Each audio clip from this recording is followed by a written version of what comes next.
This is a really fun curly girl interview.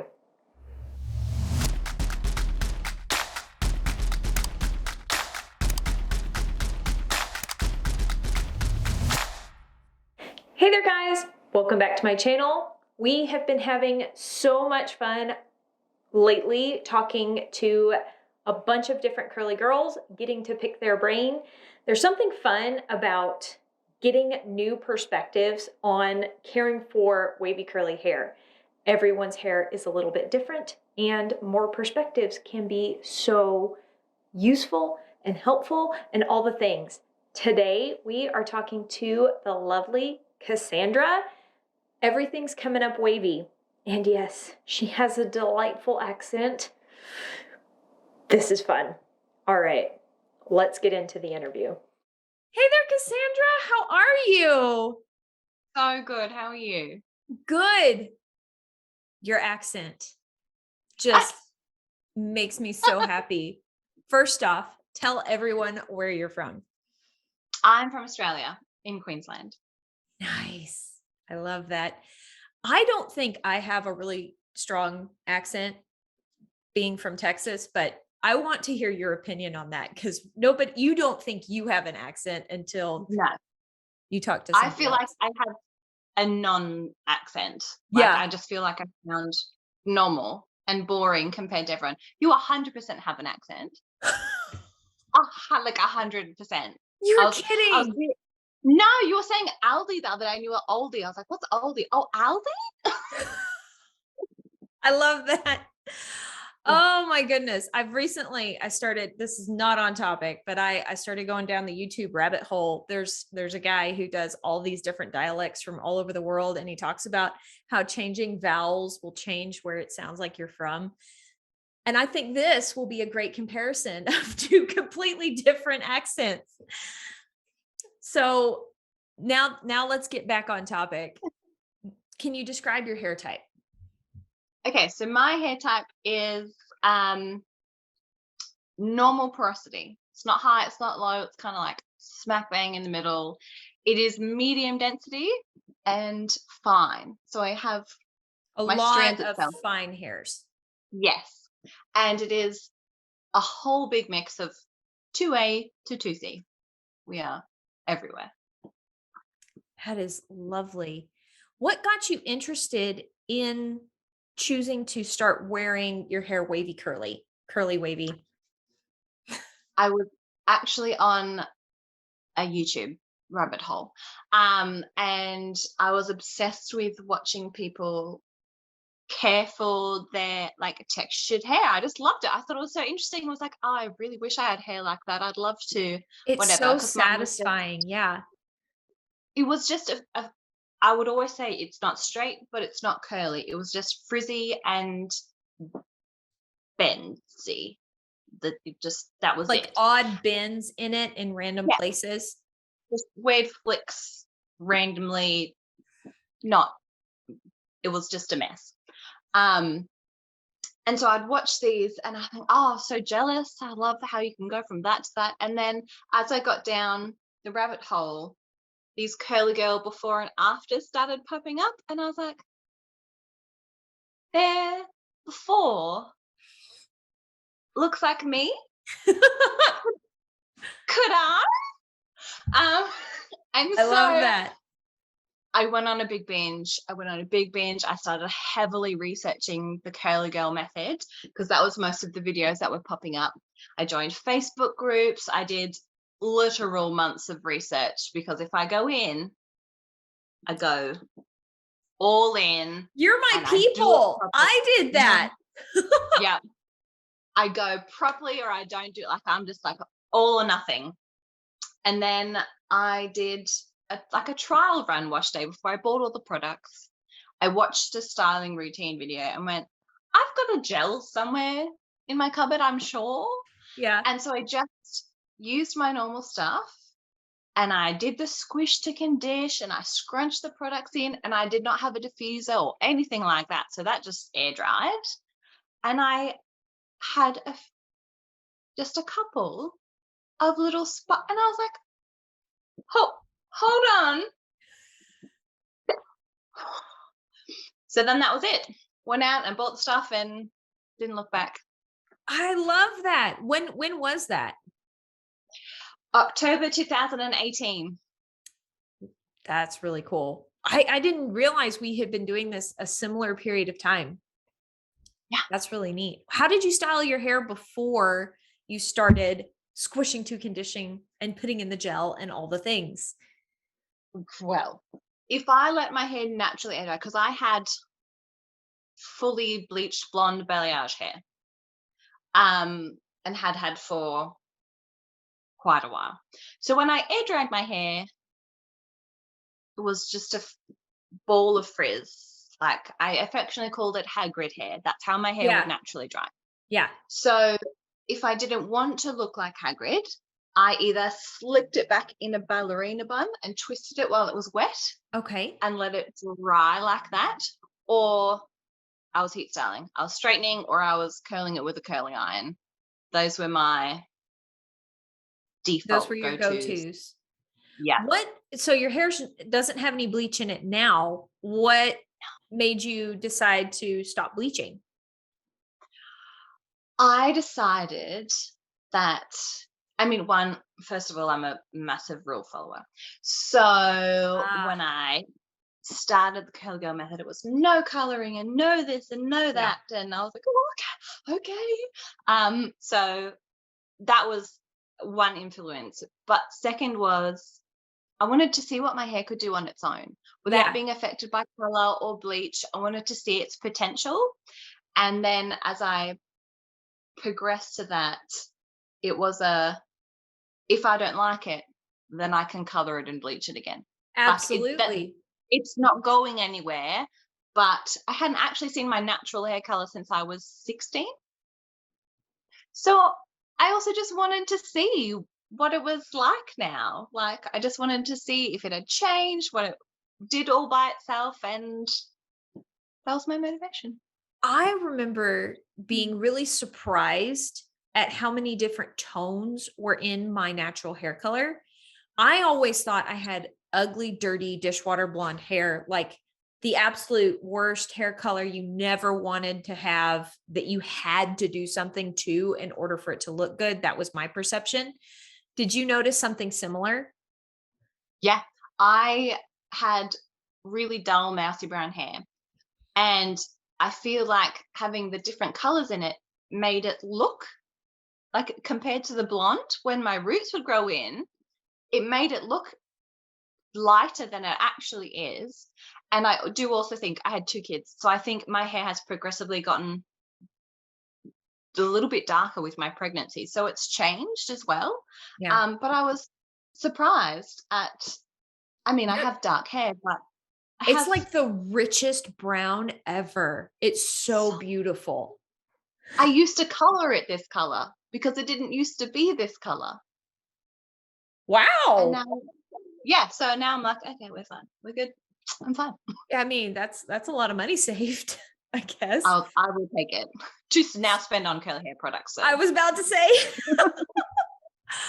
What was the biggest obstacle you faced when you started this process? Like, starting to embrace your waves and curls is hard. What was the toughest part Mm. for you?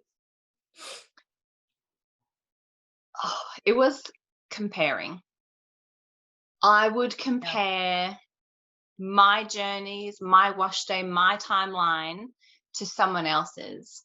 I would compare, they had similar before hair to me, but now they have these 3A ringlets in like 6 months. And I am 4 to 6 months in and I can barely get a consistent wash day. Yeah. So what am I doing wrong? What is wrong with, am I using the wrong products? Am I using the wrong techniques? And I would just spiral into, well, I've got to try this now, and I've got to try this now, and I've got to do this. And I was endlessly disappointed in my hair. Yeah. I was endlessly comparing, going, no, that's not good enough, instead of enjoying the process. Yeah. So the comparing and patience. My brain is going same thing happened to me too. it's just, and it's a long game, It is. and I'm not a patient person, so that was Well, very everything difficult. is so instant now. You can get things same day delivery. Come on, hair. Why aren't you getting with the program? Mhm. Yeah. The one thing that I someone said to me pretty early on was, it didn't you didn't do the damage, because my hair was very heavily heat damaged. It was bleached. I did not bleach it in a healthy way. I kind of was like, I want to be this blonde, get it to me as quick as you can. So we kind of just like smashed Yep. it. So I had a lot of bleach and heat damage. And someone said it didn't take you a month to get your hair to that state. It's Yeah. not gonna take you only a month to fix it. Yeah. I guess that makes sense. So what was the turning point for you? Like when did the light bulb go off that you were watching these girls who did the transformation in 6 months and you're 6 months in and only have barely consistent wash days?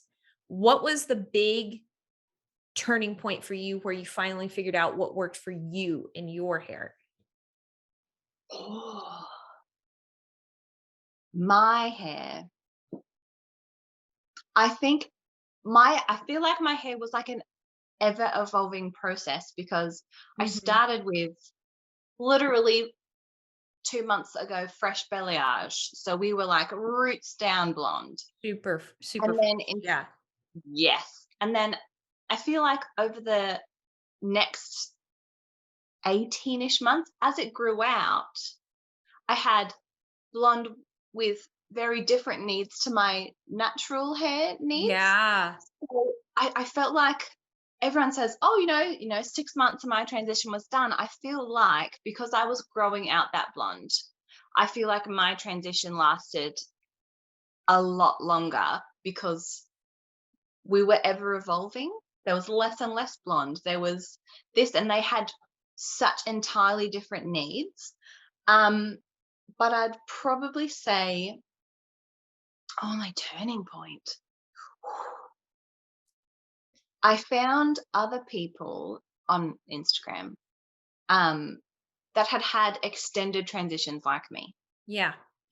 who hadn't had that super quick result. And I went, okay, it is just going to take me time. There's nothing wrong with me. There's nothing wrong with my hair. And I got super scientific about it with product combinations and styling techniques and damp styling versus wet styling. And I narrowed it down to what it was that worked best for me. And so many people said, wavy hair. No, you don't want to do wet styling with wavy hair. It'll weigh down your curls. I got told no damp styling. And I was like, okay, no, Oh my goodness. I get stringy little, nothing, Same. frizzy puffs. Yeah. And so for me, it's the wetter is better. That's how I get the clumps. That's how I get the shine. That's how I do the things. And so it was so many experiments of just narrowing it down to what it was that worked for And me. And paying then, attention to what was working. yes, I had to write it down. Hence why I started the Instagram, because I needed to caption what it was I did that wash day, what it was I Yes. used, what method I used, so I could look at the pictures and go, oh, that's what I did. Okay, cool. And compare. Yes. That helped me a lot too. And if my transition was a longer transition too, like I started with a year's worth of grow out of really bad bleach damage.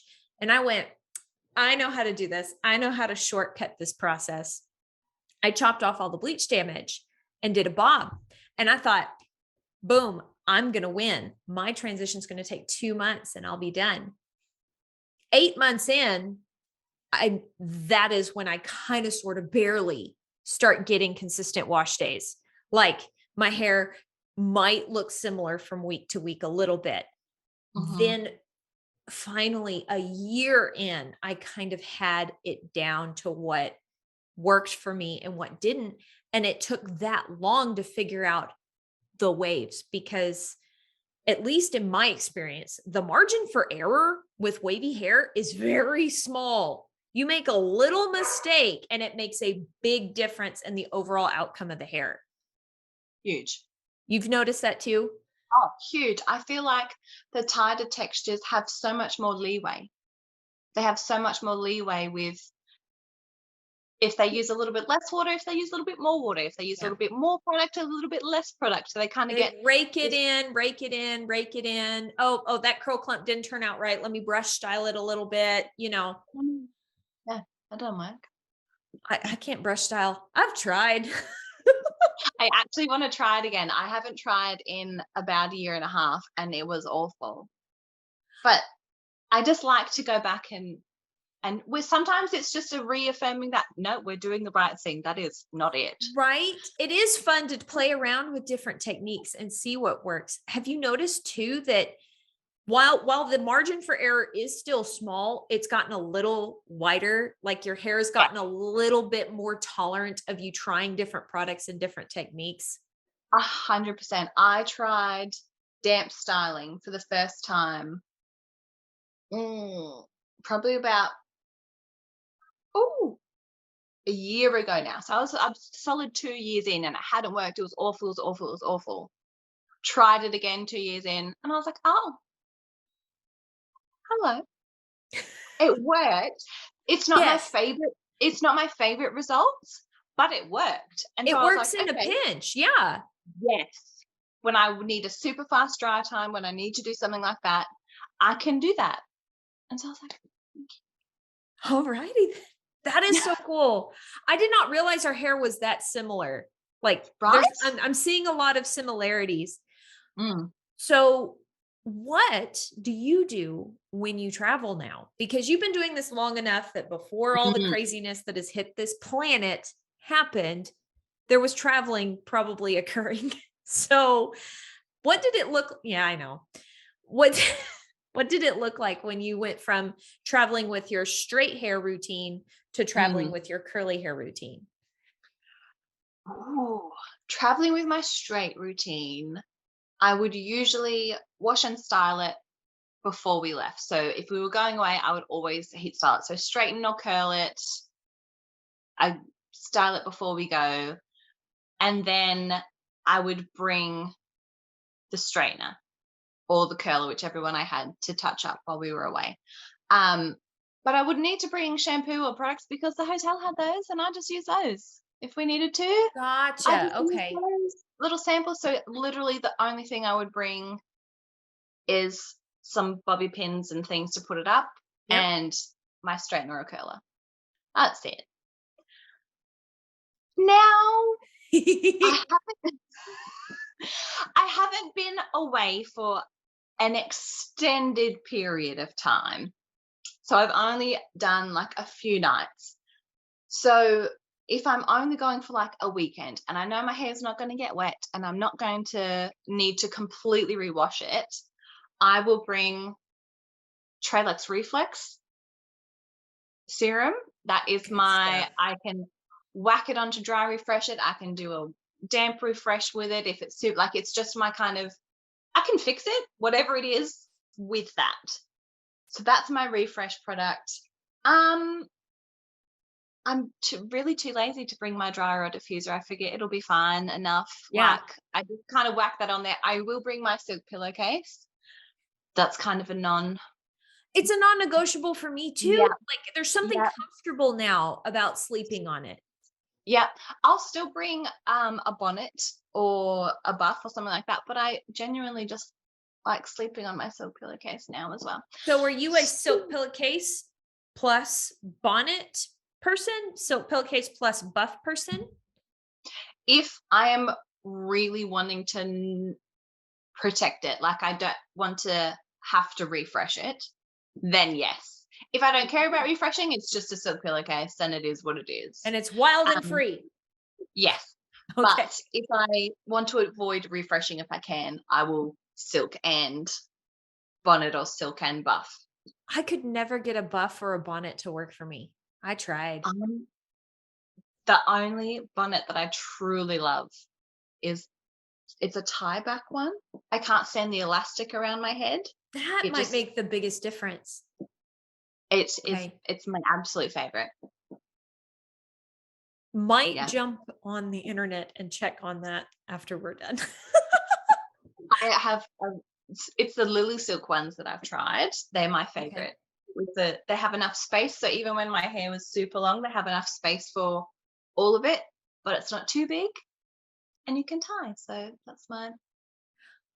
That's another question. You said your hair was super long, and that reminded me, haircuts for wavy hair tend to look very different than curly haircuts.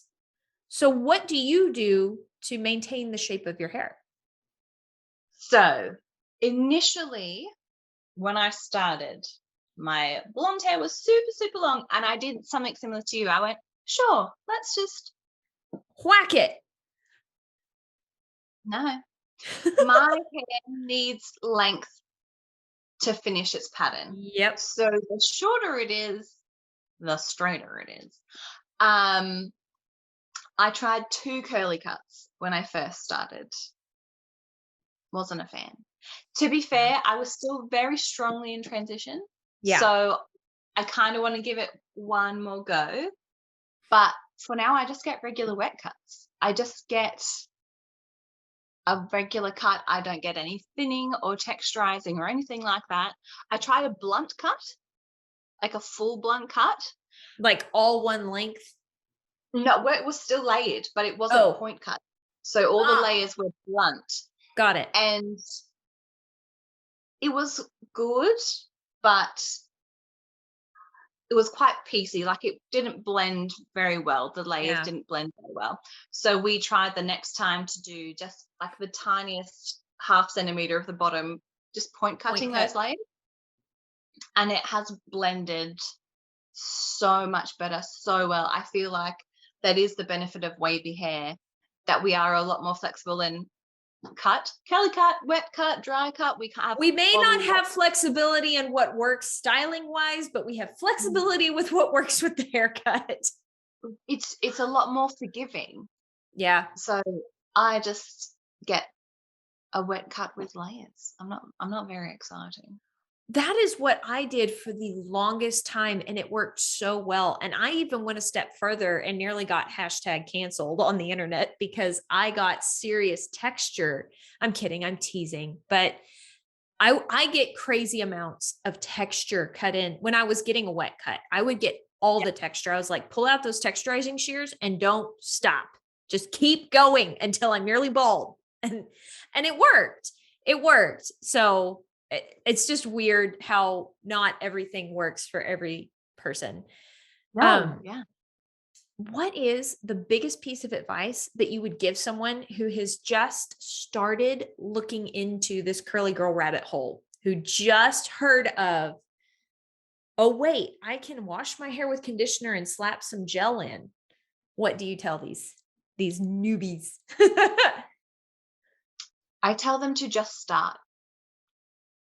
You don't need to know all the things. I wasted months when I could have been progressing my hair health by researching first and not just starting. I learned so much more once I started than I did in all my months of research, because I'm a hands-on learner. I learn by doing more than reading and seeing. So grab a gel, grab a conditioner, grab a shampoo, and just start. You don't even have to buy the things. If you have shampoo and conditioner and gel, just start by practicing techniques. Watch a wash day and go, that's what we're going to do. And just start with that. Because I regret how I went about things, not in the way that it was wasteful because I gave my sister all my old hair products. That can be prohibitive to some people. They can't just go out and buy all these new products. That is too wasteful. And if I was to do it again, I wouldn't go out and buy all the new things. I would just stick with what I've got and buy a gel. The gel is the one thing that I didn't have, but I'd stick with my shampoo and conditioner and just start. I think half the battle is learning the techniques and practicing squishing and practicing how you maneuver your hair and flip upside down and get back up. So pick a wash day routine, watch a whole bunch and go, I like that one. I like those techniques. That one's going to sit with me, and just do it. You don't need the matching products. You don't need any of that. A shampoo, conditioner, and a gel, and just start. And you will learn as you go, as it pops up, as it hits summer, and you're like, why is my hair so much more frizzy now? You'll learn about glycerin and dew points and things like that, but you will naturally come across them as you need to know them. So don't learn all the things. You don't have to drink everything from the fire hose and absorb everything just to get going. Yeah, it can be so overwhelming. It's like learning a new language and popping and squishing and Yes. microwaving and all of these things. I'm like, what? And I felt like I had to understand and know everything to get started. Yeah. And you don't. You learn as you go, and then as you start, you will find the people in your community that you can go, oh, silly question, what is plopping? Because it And sounds disgusting. it's the one thing that gets me every time. Oh, Every time. I can't just but you just don't need to know all the things. It can be scary and overwhelming to start, and it doesn't have to be. So just start. and do you have any advice for somebody who's just really hit a wall? They're trying all the things. They've been doing this for a while, and their hair just looks terrible, and they're frustrated. I would, if I hit those walls, I would go back. If I had been doing it for a while, I would go back and look at my photos from the very beginning. So I took so many photos that honestly, for the first probably 6 months, I could be like, there's no difference. What am I doing? Yeah. Why am I? So that kind of only worked from 6 to 12 months onwards that I could look back and see that. But I would take a break. I felt like if I missed a wash day, I would undo all my progress. Right. If I didn't style my hair, I was going to set my hair back. Yep. And it won't. You can just shampoo and condition your hair, throw it in a bun, and you will take a mental break from it. I love that. It's just, you don't need to do all the things all the time to be progressing. It just doesn't. And I would reach out. I agree with you so much. I would reach out to other curlies. That had been doing it for a long time. So Marisa, bless her sweet soul, so many times I was like, I don't know what I'm doing anymore. Is it worth it? But I had set the goal of 12 months. So no matter what, rain, hail, or shine, I was doing 12 months. And if at the end of 12 months I hated it, cool, I gave it a try. So Yeah. I had the goal of 12 months to keep me going. But Marisa, who has been doing this for 5 Yes, years? 5 years. She said even as long as she'd been doing it, which was probably about 3 years at that point, she said, I still have periods of weeks at a time where my hair just freaks out. Yep. I know all the things. I know clarifying, and I know deep conditioning, and I know protein moisture, and then still my hair will just be Meh. for weeks. Yeah. And that made me feel better. That made me go, okay, maybe it's not something I'm doing. Maybe we're just being temperamental. Just push through. Yep. And we always go out the other side. So there you go. And I love, having I'm going to do this until the 12-month mark. And I give myself permission to quit at 12 months, but not having like a floating end date. If you have the floating end date, then it's like, well, I can quit anytime. And I had one bad hair day, so it makes it easier to quit. But knowing that you've got a hard date, that's really good. I like that. I need a hard date. That's so smart. Thank you so much, Cassandra, for coming on and hanging out with us. Guys, I haven't said this yet, but I need to. You know the drill by now. Push the little drop down arrow, open up the description box, and you will find all the wonderful places to go hang out with Cassandra because you need more Cassandra in your life. Where can people find you? I am Everything's Coming Up Wavy on Instagram. I love that. That is a really, really cute handle. Where did you get that handle idea from? Well, I first wanted Suddenly Wavy, but that was already taken. And I was like, dang it. Her name's Jessica. Yeah. I know. I found her afterwards and I was like, okay, that's fine. I like you, so it's fine. And then I kind of just I was about to say brainwashed. That's not what I meant. What is that word? Brainstorm. Oh my gosh. There it is. Hard. Yep. Oh, I brainstormed and I liked Everything's Coming Up Roses, but I changed it to Everything's Coming Up Wavy. That is really, really cute. I love that. Well, thank you so much. Guys, go check out Everything's Coming Up Wavy, and we'll see y'all in the next one. Guys, isn't Cassandra wonderful? Seriously, go follow her, go hang out with her, go show her some love. She makes me laugh and giggle with her reels. She's just a ray of sunshine, and she's really very helpful. As always, I hope y'all are having an absolutely fantastic day. Make sure y'all are subscribed so that y'all can see some more Curly Girl interviews. We have more coming soon. And yeah, all right. Talk to y'all later. Bye.